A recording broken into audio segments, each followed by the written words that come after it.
On one occasion, an expert in the law stood up to test Jesus. "Teacher," he asked, "what must I do to inherit eternal life?" "What is written in the law?" he replied.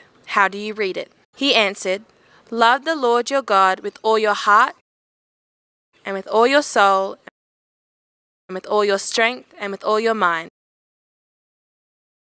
and love your neighbor as yourself." "You have answered correctly," Jesus replied. "Do this, and you will live." But he wanted to justify himself, so he asked Jesus, "And who is my neighbor?"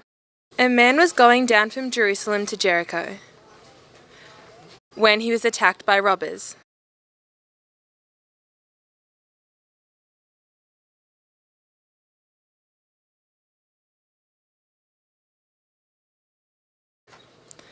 They stripped him of his clothes, beat him, and went away, leaving him half dead. Well, I was walking down to Jericho because, I wanted some KFC. A priest happened to be going down the same road, and when he saw the man, he passed by on the other side. I didn't stop to help the guy because I was already running late for a meeting, and I didn't want to smell bad too, So too, a Levite, when he came to the place and saw him, passed by on the other side. I didn't stop to help the guy because I didn't know him and there's robbers around, so I don't really want to get involved.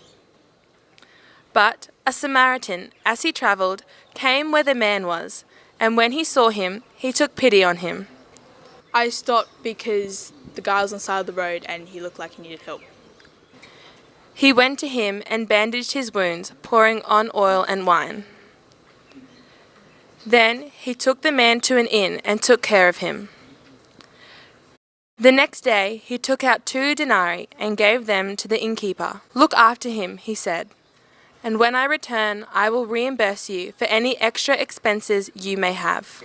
I wasn't sure if he was going to come back, honestly. Which of these 3 do you think was a neighbor to the man who fell into the hands of robbers? The expert in the law replied, "The one who had mercy on him." Jesus told him, "Go and do likewise." When Jesus told you to go and do the same, what do you think he meant? I think he wanted me to be just like that Good Samaritan, Wakanda forever.